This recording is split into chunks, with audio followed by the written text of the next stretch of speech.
우리의 신앙생활 가운데 매우 어렵지만 또 성숙에 꼭 필요한 중요한 일이 있는데, 그것은 바로 삶의 순간순간 무엇을 선택하는가의 문제, 그리고 또 지체와의 관계 속에서 사랑 안에서 진리를 말하고 때로는 어려운 말, 질책을 할 수 있는 관계를 맺는 것, 이것인 것 같습니다. 우리는 하루하루 살아가면서 선택합니다. 내 시간을 어떻게 사용할지, 내 재정을 어떻게 사용할지, 어떤 사람을 만날지, 내 에너지를 어디에 중심적으로 쓸 것인지를 선택합니다. 그리고 또 우리는 더 먼 관점 속에서는 학교를 선택하고 또 직장을 선택하고 결혼할 배우자를 선택합니다. 이러한 크고 작은 선택들 가운데 대부분 사람들은 세상의 가치관이나 내가 원하는 또 내가 하고 싶은 방향으로 선택하는 경우가 있습니다. 그런데 이 선택이라는 문제, 또 우리 인생의 중요한 것을 결정하는 그 문제 속은 내가 하는 것이 아니라 그 속에 하나님의 주인 되시는 뜻이 있다는 것을 기억해야만 합니다. 우리의 인생은 내가 살아가는 것 같지만 사실은 하나님이 주인 되셔서 이끌어야 하는 것입니다. 우리는 세상의 가치나 내가 원하는 것을 선택하여 살아가는 것은 어떻게 보면 우리의 믿음의 고백과 다른 삶을 살아가고 있는 것입니다. 우리는 예수 그리스도를 우리의 구원자라고 생각합니다. 내게 나를 사랑하여 모든 것을 주신 생명의 주님이라고 이야기합니다. 그렇기 때문에 그분은 나를 잘 아시고 내 인생을 이끄실 수 있는 주인이라고 고백합니다. 이러한 주인이라는 고백을 한 성도라면 삶의 작은 문제이든 큰 문제이든 우리가 하나님의 뜻을 알기 위해서 실험하고 분별하고 선택하고 그리고 순종하며 살아가는 삶을 계속해서 이루어 가야만 할 것입니다.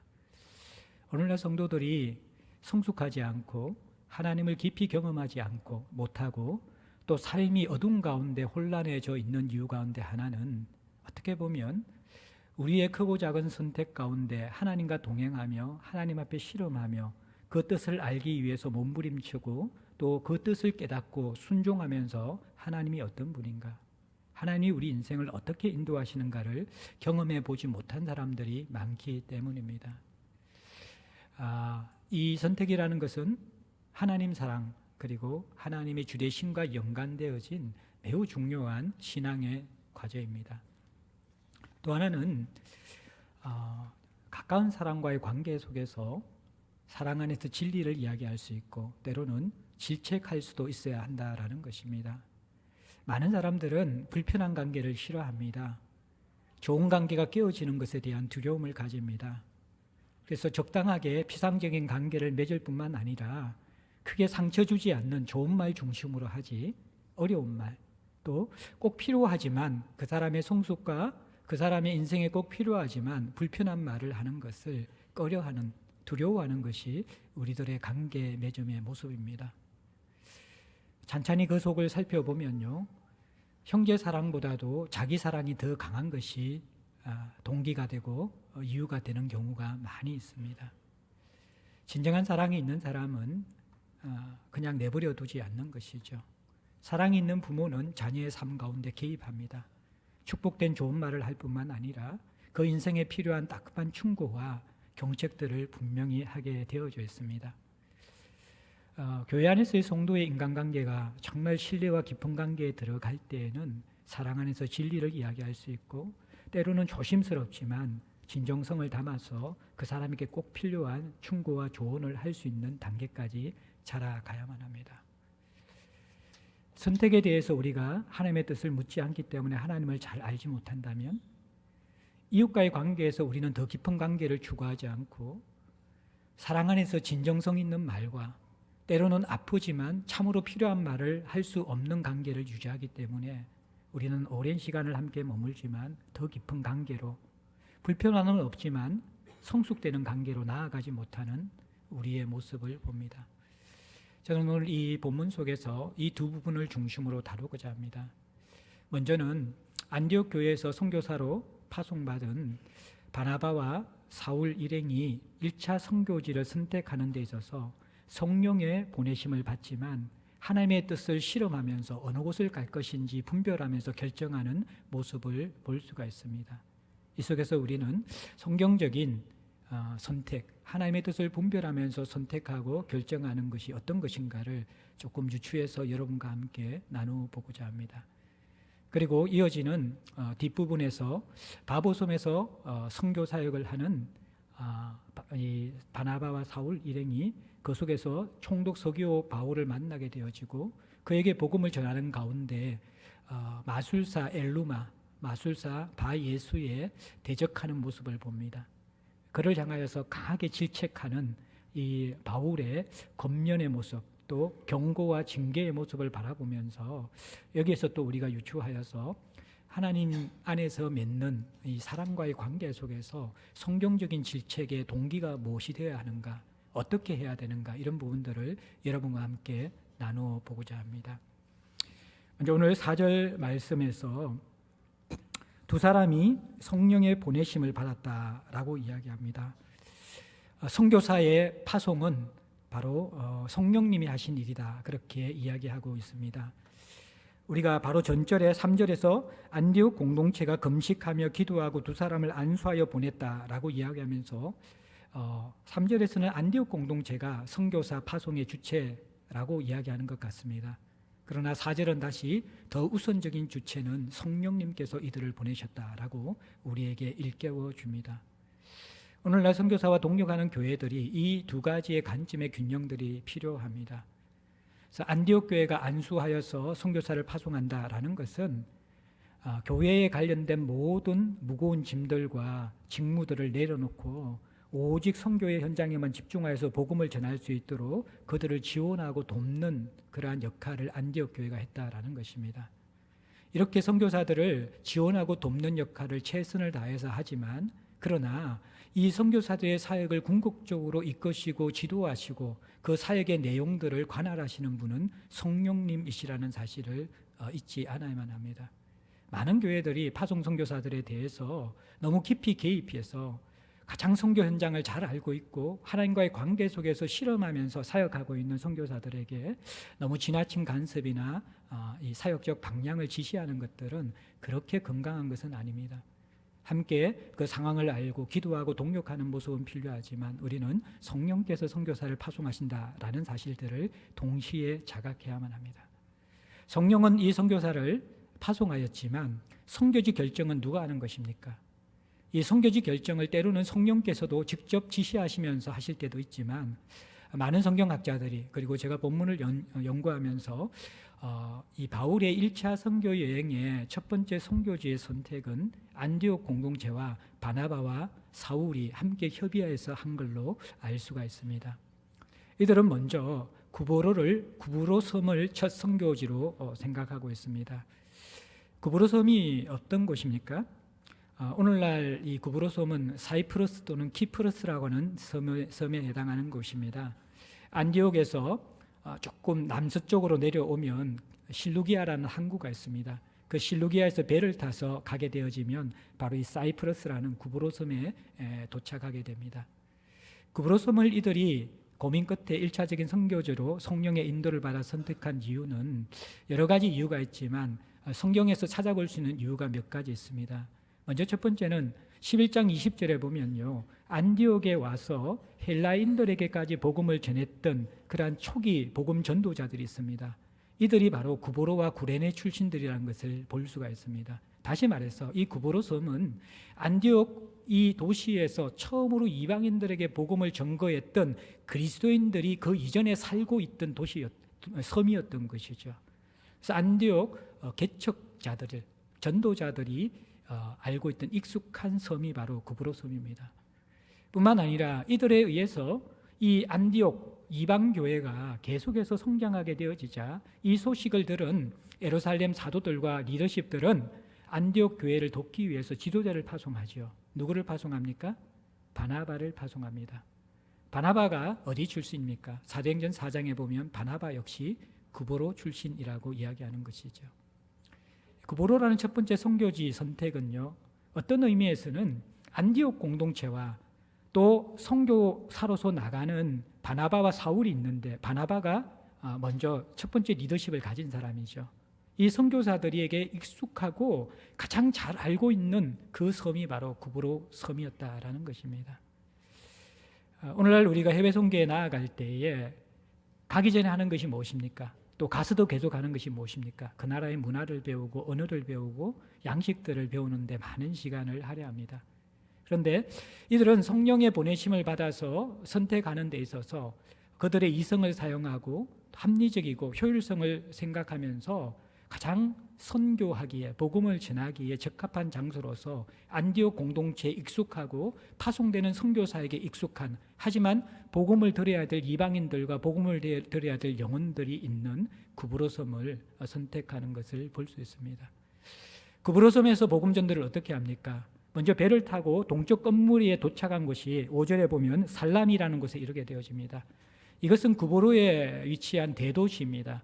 이 대도시, 큰 번화한 도시에서 이들이 선교의 중심지로 삼는 것은 5절 후반절에 나오는 하나님의 말씀을 유대인의 여러 회당에서 전했다, 그렇게 이야기합니다.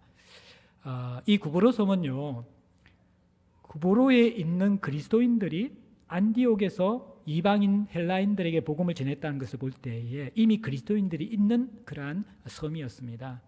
물론 많은 사람들이 있지 않았지만 소수의 그리스도인들은 존재했는데, 아마 이 사람들은 주 30년 이후에 스데반이 순교한 다음 예루살렘에 대박해가 일어나 예루살렘 교회 성도들이 디아스포라가 되어서 뿔뿔이 흩어지게 되어지자 그 가운데 소수의 그리스도인들이 구브로 섬에 정착하게 되어졌고, 거기에서 그리스도인으로 살다가 그 가운데 또 어떤 부류들이 안디옥에 이르러서 복음을 전했기 때문에 구브로 섬에는 일부 그리스도인들이 있었습니다. 이 구브로 섬 가운데 첫 번째 살라미에서는 유대인 회당을 바울이, 이 바나바가 선교의 첫 번째 전략지로 삼고 있습니다. 많은 그리스도인들의 오해는요, 바울을 이방인의 사도다 그렇게 이야기하니까요, 이방인들에게만 복음을 전한 사도처럼 생각하고 있습니다. 그리고 유대인들에 대해서는 조금 부정적이거나 소극적으로 복음을 전한 사람이라고 생각하는 경향이 있습니다. 근데 이것은 바울의 선교 전략을 잘 알지 못하는 그러한 생각입니다. 왜냐 그러면요, 바울은 로마서 1장 16절에 보면 첫째는 유대인에게요, 둘째는 헬라인에게다, 또한 헬라인에게로다 라고 이야기하면서 하나님이 구원하시는, 구원의 능력이 있는, 하나님의 능력이 나타나는 복음을 전가하는 데서의 우선순위를 유대인들에게 주었던 것이죠. 그래서 이 바울의 선교 전략을 보면요, 어디를 가든지 유대인 회당을 먼저 찾았습니다. 그래서 거기에서 복음을 전하고 또 이방인에게까지 복음을 전했다라는 것입니다.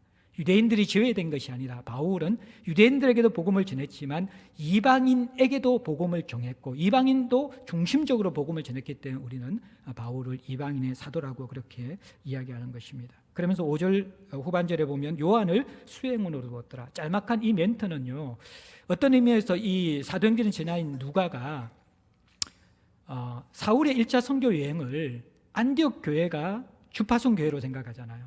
그리고 성령께서 보내셨다고 생각하잖아요. 그런데 마가 요한은 어디 출신입니까? 예루살렘 교회 출신들이죠.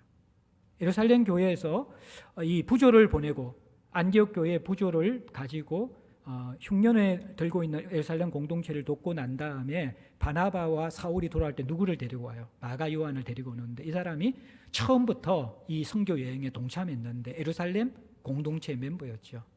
어떤 의미에서 이 1차 선교 여행은 안디옥 공동체뿐만 아니라 예루살렘 공동체의 멤버가 함께 연결되어진 협력 선교의 성격이 여기에 있는 것을 우리에게 보여줍니다. 그러면서 성령께서 보여주는 것이죠. 선교가 무엇입니까? 자기 색깔이나 자기 교단이나 자기 방식이나 이것이 아니라 성령께서 보내실 때 함께 협력할 수 있는 것이 선교의 진정한 모습이라는 것입니다. 그러면서 이제 6절에 보면 온성 가운데로 지나서 바보에 이르렀다. 동쪽 끝에서 서쪽 끝에 있는 것이 바보섬입니다. 바보는 어떤 것이냐 그러면요, 이 살라미는 굉장히 많은 사람들이 살고 있는 번화한 대도시라 그러면요, 바보는 바로 총독이 있는 행정수도라는 것입니다. 정치와 행정의 중심지인 곳이죠. 이것에 가서 조금 이따가 우리가 살펴볼 총독 스기오 바울에게 복음을 전하는 모습을 볼 수 있습니다. 자, 여기서 1차 선교 여행의 이 선교지 결정은 철저하게 어떻게 보면 안디옥 공동체와 선교사 일행의 이성적이고도 또 효율적인 선택, 그러면서 대도시의 유대인, 그리고 또 행정도시의 이방인 총독, 이런 굉장히 전력적인 선교를 하고 있는 것을 볼 수가 있습니다. 그런데 우리가 2차 선교 여행을 보게 될 때 성령께서는 이 선교지 결정까지도 직접 개입하시는 모습을 볼 수 있습니다. 바울 일행은 소아시아에서 복음을 전하고 싶어 하는데 성령께서 끊임없이 마게도니아에서 손짓하는 부르심을 인식해 주면서 선교지의 방향을 바꾸어서 이끌어 가시는 것을 볼 수 있습니다. 초자연적인 환상을 통해서 선교지 결정에 개입하시는 성령의 인도를 볼 수가 있습니다. 사랑하는 성도 여러분들, 우리가 인생을 살아가면서 그리스도인은 누구나 다 하나님이 우리 인생을 어떻게 인도하시는가, 하나님의 뜻을 어떻게 분별하면서 선택할 것인가에 대한 고민과 관심이 있습니다. 그런데 당장 1차 선교 여행 때는 그들이 이성적이고 합리적인 선택을 하고 2차 선교 여행 때는 성령께서 직접적으로 지시하면서 초자연적으로 환상을 통해서 이끌어 가시는 것을 보면서 성령께서 우리 인생을 인도하시는 방법이 다양하고 하나님의 뜻을 드러내시는 방법이 다양한 것을 보게 됩니다. 이러한 다양한 방법은 우리에게 혼란함을 주는 것일까요? 아니면 하나님의 뜻을 선택하고 결정하고 인도받는 성도들에게 더 유익이 되는 풍성함, 또 풍성함을 뛰어넘는 분명함을 주는 것일까요? 하나님이 우리 인생을 인도하는 방법, 뜻을 드러내는 방법은 다양하거든요. 한 6가지 정도가 있습니다. 먼저는 말씀으로 우리를 인도하십니다. 가장 주된 하나님의 인도 방법이죠. 두 번째는 기도 가운데 드는 확신과 평안, 또는 부담감을 통해서 하나님이 우리를 인도하십니다. 여러분들이 하나님과 깊은 관계를 가지면서 기도할 때 하나님께서 주시는 그러한 이 음성들 또는 내적 확신들, 평안들, 이러한 것들이 여러분들에게 하나의 인도의 이 확신이 될 수가 있고, 때로는 부담을 주시는 경우도 있습니다. 누군가에 대한 부담을 주시면서 우리가 이제 새벽 기도나 개인적인 기도의 시간에 어떤 부분을 기도할 때 물질을 흘려보내라는 부담을 주실 때도 있고요. 또 어떤 사람에 대한 얼굴을 계속해서 떠올리게 하시면서 기도하게 하시고 그 사람이 생각나서 연락하게 하게 하실 때 그 속에 하나님이 참 이 뜻이 있고 만나야 될 이유가 있고 물질을 흘려보내야 될 이유가 있다는 것을 깨닫게 해주실 때도 있거든요. 이렇게 기도 가운데 있는 그런 평안과 확신이나 부담으로 인도해 주실 때도 있습니다. 그리고 세 번째로는 합리적이고 이성적인 판단을 통해서 하나님은 인도하실 때가 있습니다. 사실 이 제1차 선교지 결정은요, 안디옥 공동체와 바나바와 사울의 합리적이고 이성적인 효율적인 판단으로 결정되어진 것입니다. 우리가 건강한 육체와 또 건강한 정서를 가지고 있고 하나님과의 바른 관계를 가지고 있을 때 하나님이 주신 이성은 하나님의 인도를 받는 장애물이 아니라 사실은 하나님께서 주신 도구가 될 수 있음을 기억할 필요도 있는 것이죠. 네 번째로는 성숙한 사람들의 조언들이 우리가 하나님의 뜻을 선택하는 데 도움이 될 때가 있습니다. 성숙한 사람이라고 일컫는 것은 그들이 하나님과 바른 관계 속에서 동행하는 자들이고 또 영적 분별력, 성경적 분별력이 확립되어진 사랑의 인격이 성숙된 사람들, 그러한 사람들과 대화할 때 우리는 하나님의 뜻을 도움받을 수 있는 것입니다. 그리고 다섯 번째는 환경, 상황이 우리를 인도할 때가 있습니다. 환경과 상황이 우리를 몰아가면서 또 하나님의 뜻을 드러내 보이는 것도 하나님의 인도 가운데 하나입니다. 그리고 마지막 여섯 번째는 초자연적인 방법들, 이적이나 환상이나 꿈과 같은 계시를 통해서 하나님이 성령이 직접 개입하시면서 우리 인생을 인도하기도 하십니다. 목사님, 6가지가 또 다가 아니겠죠. 이렇게 다양하고 복잡한 인도 방법이 있다 그러면 정말 하나님의 인도가 너무 혼란스럽고 어떤 것이 하나님의 인도인지 모르지 않습니까? 라고 이야기하는 경우가 많이 있습니다. 그런데 여러분들, 하나님의 인도를 경험해 보면요, 하나님은 우리의 체질을 아시거든요. 나를 지으신 분입니다. 그래서 내가 가장 잘 알아듣고 깨달을 수 있도록 말씀하시면서 인도하십니다.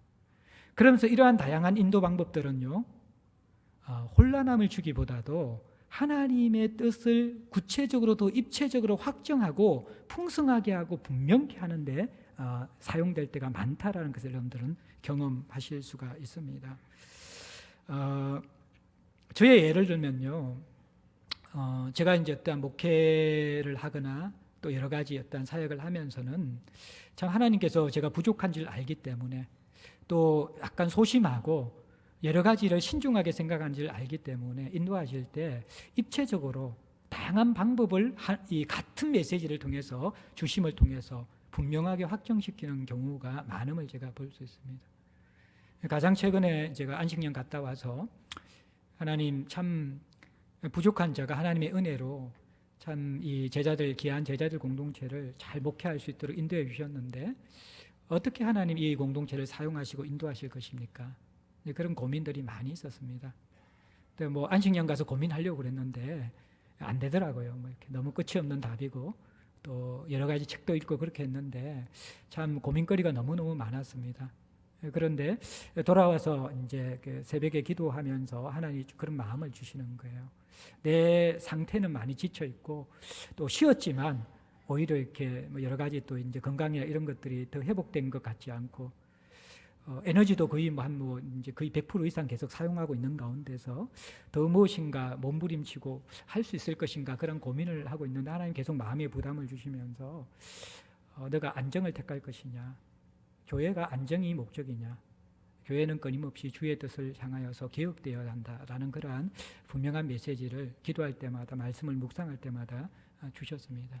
그리고 여러분들에게 나누었지만 오자마자 그 성내 우리 교육관 가운데서 유일하게 제 집무 공간이 목양실만 물이 차가지고 이 바닥이 흥건히 젖어 있어서 그것을 이제 장판을 다 드러내고 다시 짐을 옮기고 이렇게 수리하는 그 과정들을 거쳐야만 했습니다. 하나님 왜 이렇게 또 이게 무슨 뜻입니까? 그렇게 기도하면서 하나님이 이 본질에 대한 부분들, 근본에 대한 부분들의 변화에 대한 것들을 상황적으로 말씀해 주셨습니다. 그것이 한 사람을 사랑하는 것이고 복음으로 씨름하는 것에 대한 부담감들을 주셨습니다. 그런 가운데 또 하나님께서 여러 새가족들과 또 우리 있는 교회 지체들 그리고 또 제가 함께 상담하면서 만나는 지체들과 함께 만나면서 두 가지의 어떤 선명한 사인을 주셨습니다. 정말 한 영혼에 대한 사랑과 관심들 그것을 하나님께서 원하시는구나. 또 그렇게 동력할 수 있는 사람들을 붙여주시는 것을 통해서 저에게 위로와 격려를 허락하여 주셨고 또 하나는 이제 우리 성도들을 잘 살리고 또 돕기 위해서 가정을 도와주는 것, 가정을 회복시켜주는 것들, 부부관계와 자녀 양육에 어려움이 있는 사람들을 좀 회복시켜주는 것들. 근데 그것이 어떻게 보면 제 마음속에 오래전부터 있었던 것인데 하나님께서 사람들을 통해서 먼저 일하시고 확정시켜 주시고 그 일을 진행해 가심을 통해서 하나님의 뜻이 무엇인지를 저에게 선명하게 보여주시는 것을 볼 수 있었습니다. 여러분들이 정말 그분의 뜻을 따르기 원하고 사랑하는 마음으로 살아간다 그러면요, 우리의 체질을 아시는 하나님께서는 그분의 뜻을 선명하게 알아듣도록 다양하지만 혼란스럽지 않고 그 다양함을 사용하셔서 더 풍성하고 분명하게 인도해 주십니다. 제가 여러분들에게 이 하나님의 뜻을 선택하는 것에 몇 가지만 조금 더 말씀을 드리고 다음 부분으로 넘어가고자 하는데요. 이 하나님의 뜻은 방금 말씀드린 것처럼 선택하는 것은 주대신과 연관되어진 매우 중요한 부분들인데 이것을 주님 앞에서 훈련받고 성숙되지 않으면 하나님과의 관계가 가까워질 수 없는데 많은 성도들이 이것을 놓쳐버리고 있고 잊어버리고 신앙생활을 하고 있습니다. 하나님의 뜻을 분별하고 선택하는데 대부분 4가지 유형 정도가 있습니다. 여러분들이 어디에 속하는지 한번 살펴보십시오. 첫 번째는 무관심형, 그러다가 어떤 때에 점집형이 되는 사람이 있습니다. 무슨 말이냐 그러면요, 평상시에는 하나님이 내 인생에 무엇을 원하시는지 관심이 없습니다. 시간 사용이나 재정 사용이나 인생의 계획이나 진로의 결정이나 사람을 만나는 것이나 결혼하는 것이나 직장을 선택하는 것이나 무관심합니다. 하나님께 묻지 않는 사람입니다. 이 사람은 구원은 받았지만 정말 하나님을 사랑하는 사람인가?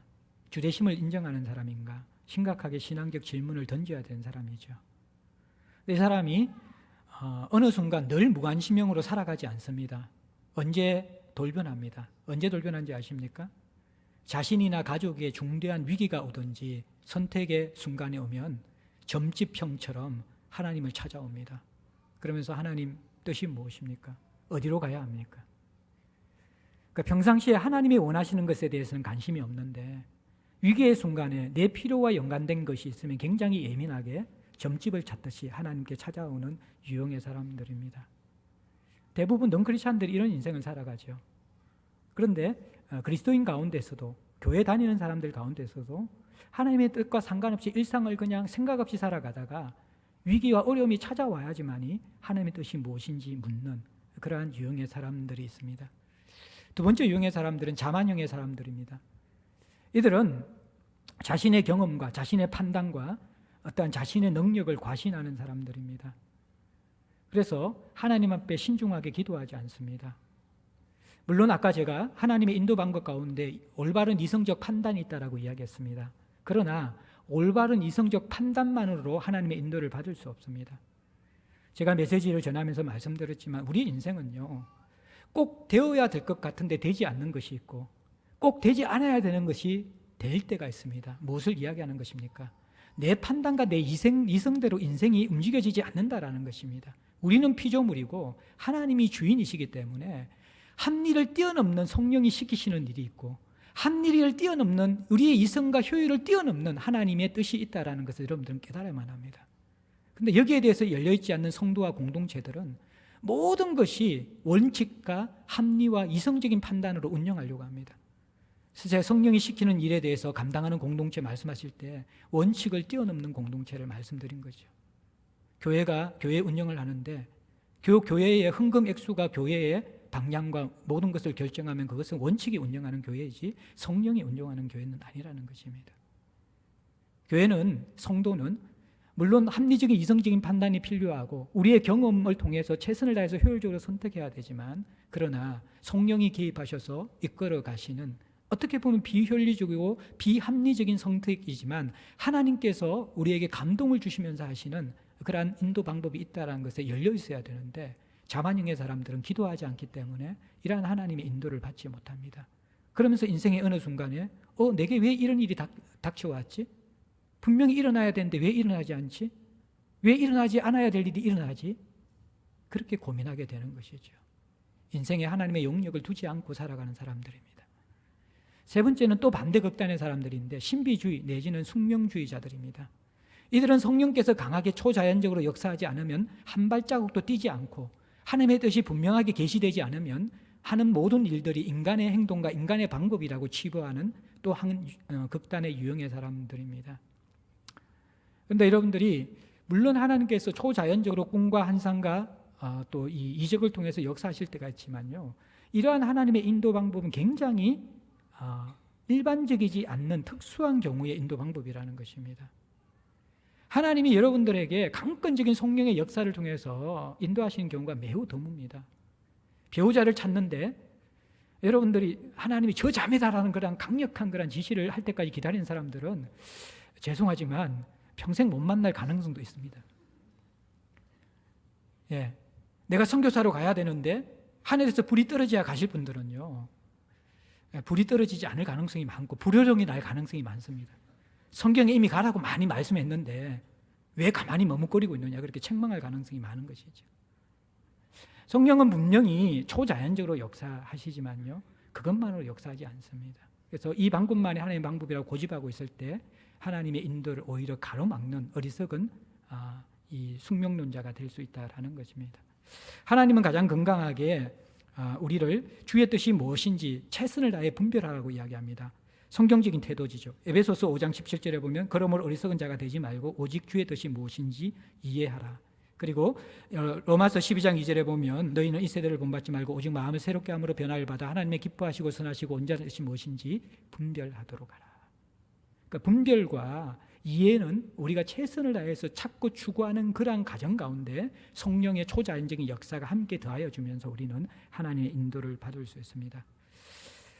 몇 가지 도움되는 말만 조금 더 하고 넘어갈 텐데, 성경에서 위배되지 않는 미학정의 영역에 대해서는 여러분들 하나님이 어떻게 인도하실까요? 대부분 내가 잘하고 기뻐하는 것을 하나님께서 축복하시는 경우가 많이 있습니다. 성도들의 오해 가운데 하나는 뭐냐 그러면요, 하나님은 조금 이렇게 마음이 좀 이렇게 죄송합니다 꼬롬한 분이시라 가지고 내가 뭔가 잘 되는 게 보지 못하는 하나님.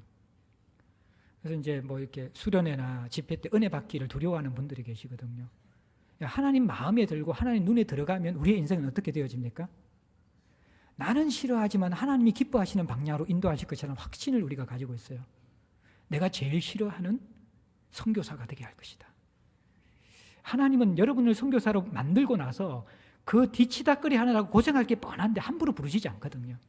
자기 스스로 은혜 받으면 나는 선교사가 됐기 때문에 될 수 있으면 비교적 적게 은혜를 받고 어느 수위를 넘어가면 거기에서 여러분 스톱을 절제를 해야 된다. 그렇게 생각하는데 하나님이 그렇게 여러분 인생을 고통스럽게 인도하시는 분이 아닙니다. 대부분 기도하지 않는 심각하게 기도하지 않는 주제가 여러분들 어떤 것들입니까? 가만히 보면요, 이게 이래도 되고 저래도 되는 주제는 오히려 기도합니다. 왜냐 그러면 하나님 앞에 순종해도 별로 손해볼 게 없거든요. 이래도 되고 저래도 되는 주제. 근데 내가 아무리 생각해도 이래도 되고 저래도 되지 않는 주제는요, 기도하기가 두렵죠. 하나님, 저는 저 형제 아니면 안 됩니다. 저 자매 아니면 안 됩니다. 내 마음에 너무 간절한 바람이 분명히 있는데 그 잘못 기도해가 하나님 아니다 그러면 어떻게 할 거야? 기도 안 한만 못하기 때문에 그런 중요한 문제들은 오히려 불편하기 때문에 우리가 의도적으로 기도하지 않을 수도 있습니다. 그 가운데 우리의 착각이 무엇입니까? 하나님은 우리를 사랑하시는 분이라는 사실을 망각하고 있는 것이죠. 사실 우리가 신앙이 어릴수록 하나님의 뜻과 내 뜻이 차이가 많거든요. 아이들이 미성숙할수록 부모하고 많이 싸우잖아요. 뜻이 다르기 때문에. 그러니까 우리의 신앙이 어릴수록 하나님 뜻과 우리의 뜻에 마찰이 많기 때문에 사실 내가 원하는 것이 하나님이 원하지 않는 경우가 있기는 있습니다. 그러나 우리의 신앙이 조금씩 성숙해 가면 내가 원하는 것이 하나님의 뜻이 될 수가 있고, 또 신앙이 어릴지라도 하나님이 정말 성경에서 명백하게 위법이라고 위배되지 않는 부분에 대해서는 우리에게 좋은 것을 주실 수 있는 분입니다. 아들을 아끼지 않고 주신 분이 다른 보너스 선물을 왜 안 주시겠습니까? 하나님은 우리의 인생을 할 수 있으면 더 기쁨으로 풍성함으로 인도합니다. 이 선교지 1차 선교지 결정도 어떻게 보면 그들이 가장 편안하고 잘 살아갈 수 있는, 그들의 마음이 편하고 기쁜 곳으로 선택한 것이 첫 번째 선교지거든요. 하나님 그것에 대해서 막지 않으셨습니다. 우리의 은사를 주신 이유는 하나님 그 은사를 통해서 살라는 것이잖아요. 은사는 이걸 줬는데 부르시면 여기에 있으면 그것이 일순간은 가능해요. 우리의 성숙을 위해서 잠시는 거기에 보낼 수도 있지만 장기적인 하나님의 부르심은 사실은 내 은사대로 가는 게 맞아요. 내가 좋아하는 것, 죄가 아닌 것에 대해서 내가 기뻐하는 것으로 하나님 인도하시는 거예요. 그런 하나님의 사랑을 여러분들이 믿으시기 바랍니다. 그리고 또 하나님의 인도를 잘 발견하는 것은 영적 성숙, 분별력과 비례한다는 것을 여러분들 기억하시면서 꾸준한 경건의 시간을 통해서 하나님의 마음을 알아가고 그분을 사랑하면서 꾸준히 동행하는 것이 그분을 알아가는 가장 중요한 수단이라는 것입니다. 평상시에 무관심하다가 점집 찾듯이 주님 찾으면요, 결코 우리가 하나님과 가까워질 수도 없고 계속 회색지대의 세상 가운데서 위기만 찾아오면 목사님 찾아가서 안수기 해달라 그러고 신앙의 선배들에게 조언만 받게 되어지지, 스스로 나의 주 나의 하나님을 경험하면서 선명하게 내 인생을 붙드시는 하나님을 우리가 만날 수가 없는 사람이 됩니다. 어떻게 보면 평범하지만 우리 인생의 가장 값진 보화를 가져다주는 시간이 하나님과의 만남의 시간입니다. 그분을 알아가는 시간이고 두렵고 떨림으로 그분의 뜻이 드러나는 시간이고, 우리가 명확하지 않고 때로는 혼돈되지만 그 뜻에 순종하고 함께 따라가다가 보면 하나님이 어떤 분인지를 깨닫게 되는 순간입니다. 그리고 그 뜻과 함께 순종하며 살아가는 가운데 우리는 하나님을 감동시킬 수 있고 하나님 앞에 감동받는 인생을 살아갈 수 있는 것입니다. 여러분들 연인관계나 인간관계가 무엇입니까? 서로의 마음을 알아줘야지 감동이 되잖아요.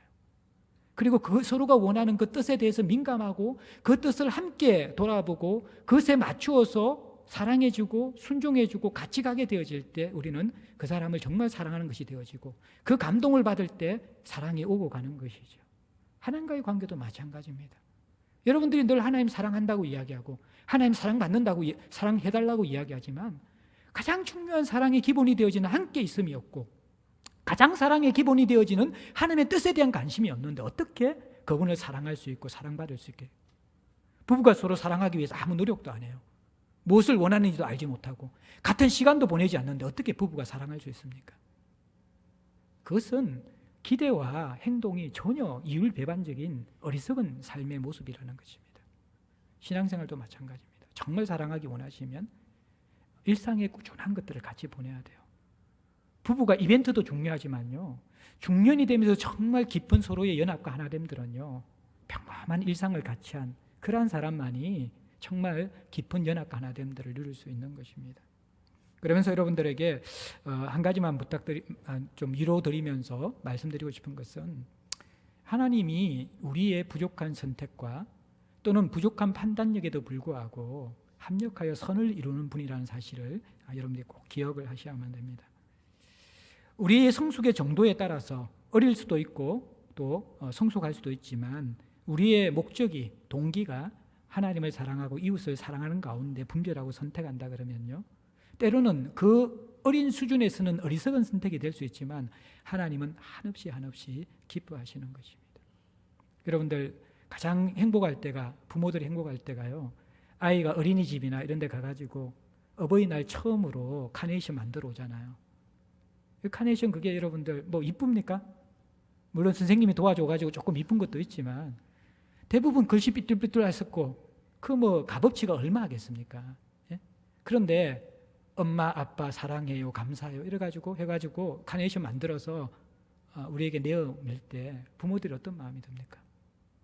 야, 너 이 글씨 이거밖에 못 써? 야, 너 돈이 이거밖에 없어? 이거밖에 못 사와? 그런 부모가 어디 있습니까? 눈물이 울컥 쏟아지는 감동이 느껴지는 것이죠. 하나님도 마찬가지라는 것입니다. 완벽하게 퍼펙트한 그런 결정들은 사실 이 피조물인 우리들이 과정 속에서 온전하게 할 수 없는 것입니다. 제가 오늘 설교도요, 참 새벽까지 고민했어요. 이 본문의 주제가 이게 맞습니까? 이게 최선의 하나님 내게 주시는 메시지입니까? 제가 목양하고 설교를 준비할 때마다 항상 고민하는 게 뭐냐 그러면, 왜냐 그러면 설교하고 뒤돌아서면 뻥 뚫리면서 야, 이렇게 설교해야 되는데 그때 느껴질 때가 있거든요. 그러니까 항상 제가 이렇게 보면 사역이나 뭐나, 야, 그때 저 사람이 저렇게 이야기해야 되는데, 돌아보면 후회거리가 너무너무 많은 거예요. 그걸 역으로 이야기하면요, 그 선택한 순간에 나는 최선을 다해서 선택했지만 그것이 완벽한 선택이 아니라는 것입니다. 여기에 대해서 여러분들, 제가 얼마나 부담이 크겠어요. 여러분들이 강당에 모여서 메시지를 듣는 여러분들에게 목회자의 가장 중요한 사명이 말씀을 바로 해석하고 바로 깨닫고 바로 적용해서 나누는 것이잖아요. 근데 그것이 제 어떠한 성경에 대한 이해와 인생의 경험과 영적 상태와 분별력에 늘 갇혀 있다는 것입니다. 그게 얼마나 큰 부담인지 몰라요. 돌아보게 되면 내가 왜 저 설교를 했지? 이 본문에 이렇게 해석하는 게 아닌 건데, 저 적용은 괜히 했어. 사람들이 상처만 될 건데. 그래서 저는 설교 위에 절대로 이런 피드백을 하지 않습니다. 제가 실족하기 때문에. 근데 제 옆에 있는 존귀한 아내가 가끔씩 찔러줍니다. 저를 살려주기 위해 가지고. 근데 제가 감사한 것은 무엇입니까? 이러한 부족하고 연약한 것들을 하나님 기쁘시게 받으신다는 거예요. 사람은 안 그렇거든요. 사람은 자기 마음과 자기 뜻을 몰라주면 내가 아무리 진정성을 가지고 사랑을 담아서 하지만요, 그 전달 안 돼요. 자기 딴아는 아내에게 정성껏 정말 엄청난 비용을 들여서 꽃다발을 만들어가지고 생일날 때 가지고 왔는데 아내가 기뻐하기는커녕 아직도 내가 뭘 원하는지 몰라? 왜 꽃다발을 사와서 상품권을 줘야지. 사람은 그럴 수 있어요. 사람은 그럴 수 있어요. 근데 하나님은 그렇지 않다라는 거예요.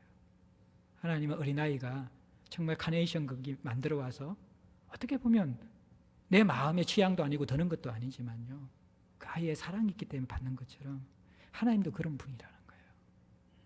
여러분들 제발 여러분 성도들이 하나님의 사랑하는 마음과 주되심을 인정하는 마음으로 순간순간 주의 뜻을 좀 분별하며 살아가십시오. 그리고 여러분들 언제 하나님을 깊이 만나고 성숙하는지 아십니까? 하나님이 내 마음에 부담과 감동을 주실 때요, 여러분들이 거기에 순종해 보십시오. 예, 그러면요, 하나님이 여러분들을 감격시키는 일들을 경험하게 될 것입니다. 사랑이 어디에서 일어납니까? 어떤 감동을 줄 때 나는 너무 버겁고 힘든데 그것을 기꺼이 희생하며 섬기게 되어질 때, 그때부터 서로의 관계가 깊이 들어가지 않습니까? 우리는 우리에게 생명을 주신 하나님 앞에서 한 번도 이러한 관계에 대한, 하나님이 나를 대하시듯이, 하나님이 나를 위해서 쏟아부어 줬듯이 나를 늘 고민하고 나를 생각하시고 내 인생을 추적하고 나를 아시면서 나를 향하여 무엇을 줄까 고민하고 선택하시면서 내게 다가오시듯이 우리가 그만큼 하나님 앞에 사랑을 드리지 않는다라는 거예요. 고민하지 않는다라는 거예요. 하나님의 그 짝사랑에 여러분이 같이 한번 반응해 보십시오. 그 속에서 여러분들 정말 하나님을 제대로 아는 은혜가 임하게 됩니다. 제가 늘 말씀드렸지만 하나님 제게 한번 말씀하셨거든요. 내가 너에게 모든 것 받았다 한번. 제가 그게 너무 위로가 되었어요. 너무 작은 것이었는데. 가부의 두렙돈처럼 하나님이 제게 내가 너 그 모든 것 한번 받았다. 내가 네 인생 책임져 줄게. 제가 그 하나님 앞에서 정말 마음이 녹아졌어요. 여러분들 하나님과의 관계에서 이런 것 좀 경험해야 되지 않습니까? 정말 주님 사랑하시면 내 모든 걸 깨트려서 그 하나님의 뜻을 실험하면서 내 한계와 내 상황 속에서 순종하기 힘들지만 그것이 시간이든 물질이든 사람과의 관계이든 어떤 것이든 간에 하나님 편에서 그것을 한번 선택해 보십시오. 하나님이 여러분들을 어떻게 다루시는가? 오늘날 성도들이 하나님에 대한 사랑과 힘이 없는 이유가 이러한 하나님을 사랑하는 그 선택 속에서 내 자신을 던져진 경험이 별로 없기 때문에 그런 것입니다. 한 가지만 더 다루겠습니다. 이제 질책에 대한 부분을 좀 다룰 텐데 바보섬에 가서 서기오 바울을 7절에 만납니다. 이 사람은 신중하고 지혜 있는 사람이고 바울과 사울을 불러 하나님의 말씀을 듣고자 하는 영적으로 갈급함이 있는 사람이었습니다. 6절에 보면 바예수가 그 곁에서 끊임없이 종교적인 도움을 주고 자문관의 역할을 했지만 그의 가르침에 대해서 만족함을 느끼지 못한 사람이었습니다. 서기오 바울이 바울과 사울이 전하는 하나님 나라의 복음에 대해서 말씀에 대해서 관심을 가지자 바예수, 이 엘루마라는 마술사가 강력하게 대항하고 대적하는 모습이 나옵니다. 이 바보에 있는 바예수, 이 사람은 유대인 거짓 선지자 마술사라고 6절에 설명하고 있습니다.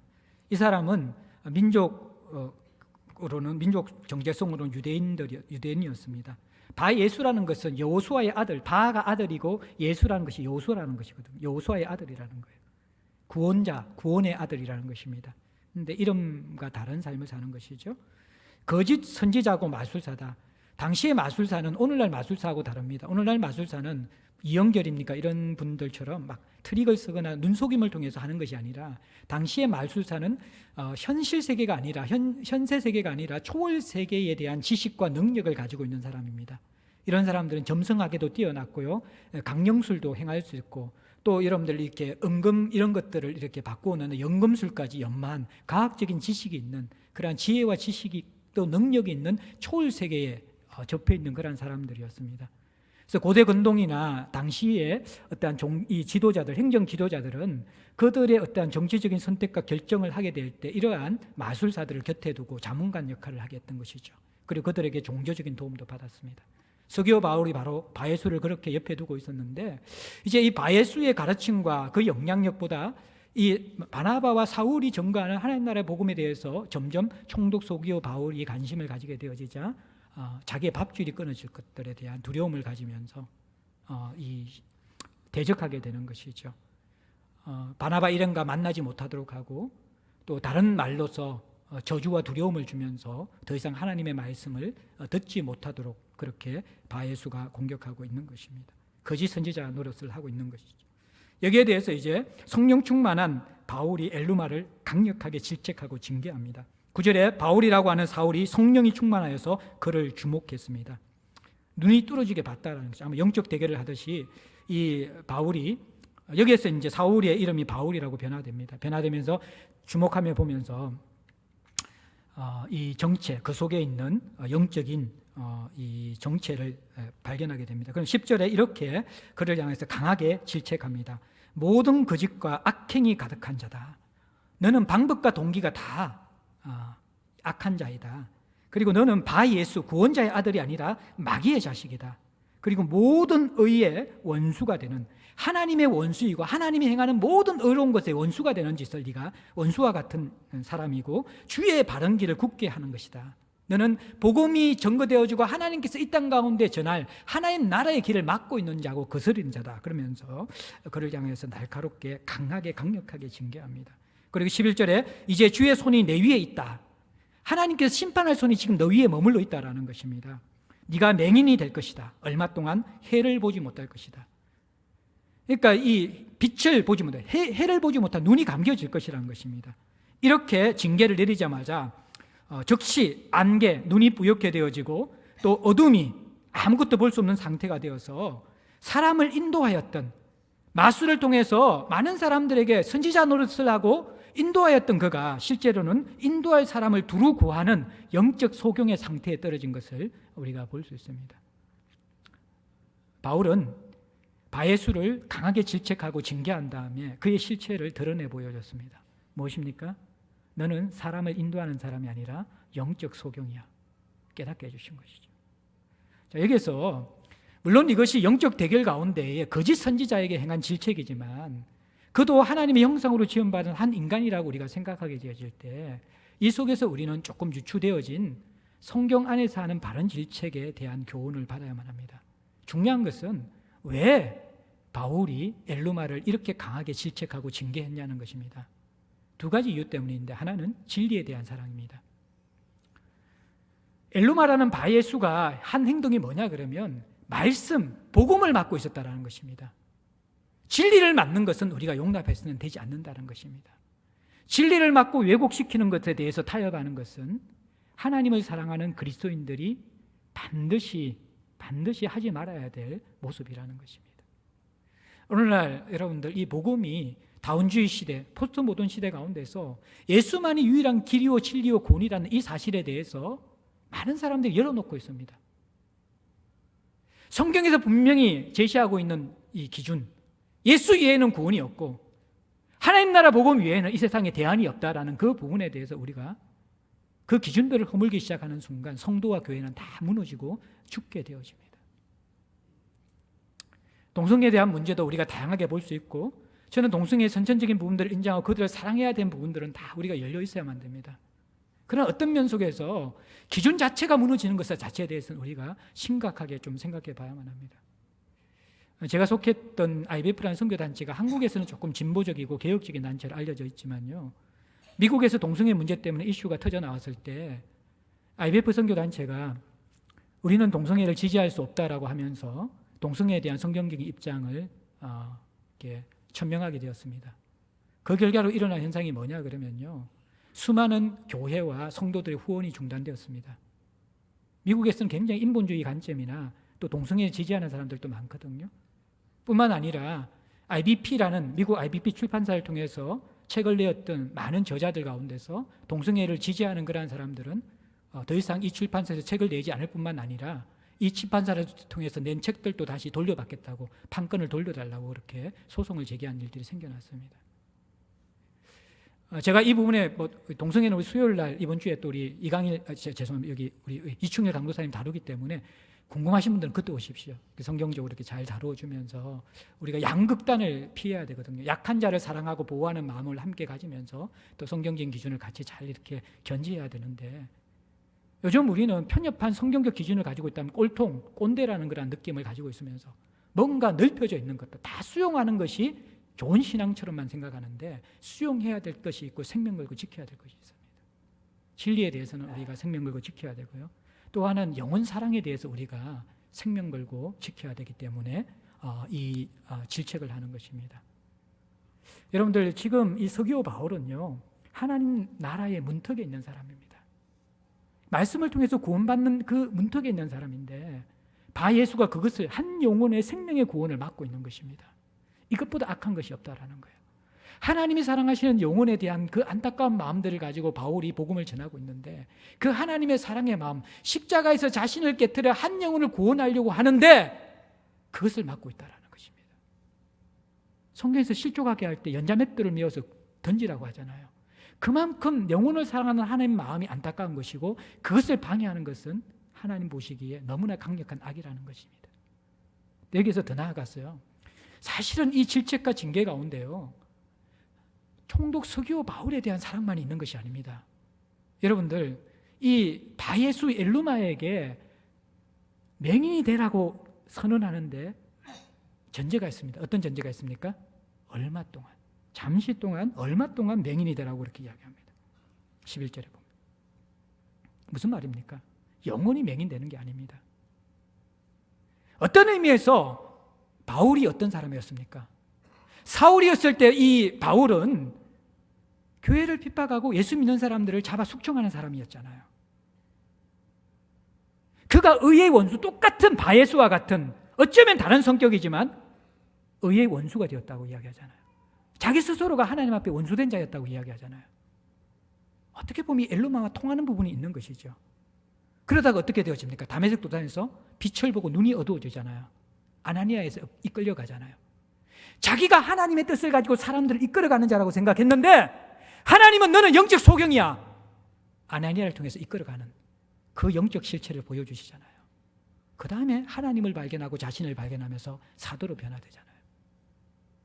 이 바예수 엘로마에게 얼마 동안 맹인이 되라는 이 말은 단순한 징계가 아니라 어떻게 보면 영적 소경이었던 바울의 경험을 비추어 봐서 거짓 선지자인 이 바예수에게도 하나님 나라의 복음이 열려 있을 수 있고 잠시 눈이 먼 가운데서 너도 사람들의 손에 의해서 이끌려가는 영적 소경임을 바로 깨닫고 회복되라는 하나님의 은혜의 손길이 여기에 있는 것이죠. 사랑하는 성도 여러분들, 오늘날 관계 속에서의 사람들의 성장이 급격하게 멈춰져 있습니다. 본을 받고 본이 되는 관계가 무너져 있고요. 그 이전에 우리가 정말 서로를 사랑하기 때문에 개입하는 서로 안으로 들어가는 관계들이 거의 일어나지 않고 있습니다. 우리는 분별한 관계를 싫어합니다. 피상적인 관계에 머물러 있습니다. 굳이 내가 그 사람에게 힘든 말, 어려운 말, 상처 주는 말을 해서 피상적인 관계조차도 깨트리고 싶지 않는 것이죠. 그런데 그것은 어떤 의미에서는 그 사람에 대한 배려이기보다도 그 사람보다 나를 더 사랑하는 자기 사랑의 결과일 수 있다는 것입니다. 부모들이 자녀를 정말 사랑하면 너는 너 인생이고 우리 관계가 더 힘들어지면 안 되니까 그래 간섭하지 않을게. 그게 됩니까? 솔직해지십시오. 우리는 인격이 좋은 것도 아니고요. 그 사람을 배려하는 것도 아니고 어떤 의미에서는 사랑이 없어서 해야 될 말을 하지 못하는 사람일 경우가 많이 있다는 것입니다. 그 속에서 우리는 정말 생명을 주고받고 서로를 책임지는 관계가 무엇인지를 잊어버리고 신앙생활을 하고 있습니다. 물론 우리가 이 바울의 질책과 같은 것을 하는 것은 굉장히 두려운 것이고 조심해야 됩니다. 당장 옆에 사람을 보면서 마귀의 자식, 거짓과 모든 악행에 하는 자요, 할 수 있겠습니까? 이런 말 하면 안 됩니다. 이거는 바울만 하는 말이지 우리가 할 수 있는 말이 아니고요. 대부분 우리는 내 성량과 기질 때문에 막 분노를 폭발하지 사랑 때문에 안 하잖아요. 조심해야 되고요. 내 안에 들보를 먼저 보고 형제의 눈의 티, 제가 산상수훈 이야기할 때 했잖아요. 사람을 다룰 때는요, 눈의 티를 빼듯이 해야 돼요. 가장 예민한 것이 눈이잖아요. 손가락에 가면 자동적으로 이렇게 반응, 눈이 감겨져 버립니다. 가장 예민하게 다뤄야 될 것이 눈에 있는 티를 빼는 거예요. 마찬가지로 형제에게 질책을 하고 충고할 때는 정말 예민하게 해야 돼요. 그러나 안에서는 안 된다라는 것입니다. 정말 기도하고요. 꼭 해야 될 때만 하십시오. 너무 자주 사용하지 마십시오. 절대로 그건 또 사랑이 아니라 그것도 자기 사랑 속에서 나오는 것이 될 수 있습니다. 참 분별하기 힘든 것인데 저는 오늘날 우리가 너무 피상적인 관계에 머물러서 정말 해야 될 말을 하지 못하기 때문에 서로를 살리고 건져내는 역할들을 하지 못하는 서글픈 관계가 지속된다라고 생각합니다. 제가 참 이러한 부분에 부족한 사람이거든요. 처음 제가 선교단체 간사로 지원할 때 저를 면접하던 선배 간사님이 면접서를 쭉 끌려오고 형제는 하나의 약점이 있다라는 거예요. 뭡니까? 이렇게 알고 있냐는 거예요. 제가 모르겠습니다. 그러니까 사람들에게 실언서를 못 한다고 적혀 있다라는 거예요. 그게 왜 약점이지? 근데 그분이 그렇게 이야기하셨습니다. 형제가 사람들에게 실언서를 못 하는 것은 진정으로 사람을 사랑하지 않을 수 있다. 그 모습으로 형제는 사람을 살리는 사역자가 되는데 굉장히 중요한 결격의 요소가 있는 것이다. 제가 말씀이 제 마음속에 깊이 들어왔어요. 그래서 제 기질은 정말 싫은 소리 하기 싫어하는 사람이거든요. 그런데 제가 사역하면서 야, 니 넌크차이냐 그런 말도 하고요. 또 우리 성도들도 제가 정말 사랑하고 어느 정도 신뢰관계에 들어왔다 그러면요, 보통 사람들이 하지 못하는 그 말들을 제가 하는 경우가 있습니다. 근데 놀라운 것은 그것 때문에 관계가 깨어지거나 멀어지기보다도 정말 서로가 껍데기의 관계가 아니라 형제의 관계 속으로 들어가는 것을 저는 볼 수가 있었습니다. 사랑하는 성도 여러분들, 다 외롭다고 합니다. 다 나를 알아주는 사람이 없다고 합니다. 본인이 껍데기를 가지고 있고 본인이 서로 속에 들어가지 않으면서도 우리는 다 어떻게 보면 이율배반적인 그러한 사람에 대한 기대를 가지고 있는 것이죠. 교회는 가족인데 정말 가족이 무엇인지를 이 교회가 모르고 있습니다. 진리에 대한 사랑과 영혼에 대한 사랑의 질책이 있을 때 우리는 정말 그것이 때로는 아프고 또 관계에 균열이 갈 수도 있지만 정말 조심스럽게 성령 안에서 기도하면서 하나님이 감동을 주시고 우리의 마음 그리고 또 지혜롭게 분별하면서 그 사람이 준비가 되어져 있을 때는 사랑 안에서 진리를 말할 수 있는 관계까지 나아가야만 합니다. 교회가 건강하게 세워지는데 말씀과 성례와 건증이 있잖아요. 오늘날 건증이 없어져 버린 거예요. 교회가 참 성도들이 건강하게 자라나지 못하는 것입니다. 오늘 그 이후에 12절에 결국 이러한 사랑의 결과로서 총독이 하나님의 능력이 드러나고 또 주의 가르치심을 받고 놀라서 믿으면서 회심하는 사람이 살아나는 역사가 바로 이 사랑의 결과로서 드러나게 됩니다. 사랑하는 성도 여러분들, 신앙생활에 어떻게 보면 별것 아닌 것 같지만 정말 생명과 연결되어져 있고 성숙과 연결된 중요한 과제가요, 삶의 주의 뜻을 분별하고 선택하고 순종하는 것입니다. 그것 안 되면 우리가 성숙되지 않습니다. 하나님 정말 사랑하고 주제심 인정하는 사람들은 크고 작은 일에 하나님의 뜻을 분별하고 부담 주고 감동 주실 때 순종해 보십시오. 그러면 하나님 앞에 감동받는 그런 인생을 여러분 살아갈 수 있습니다. 그리고 또 형제 지체와의 관계에서 너무 우리가 비상적인 관계를 뛰어넘어서 정말 하나님 원하실 때 눈을 다루듯이 조심스럽지만 사랑 안에서 서로를 살려낼 수 있고 건져낼 수 있는 그러한 바른 말들, 또 어려운 말이지만 정말 녹여서 신뢰관계 속에서 할 수 있는 데까지 우리가 자라갈 수 있는 공동체 되었으면 좋겠습니다. 우리 찬송 드리겠습니다. 503장 찬송 드리겠습니다.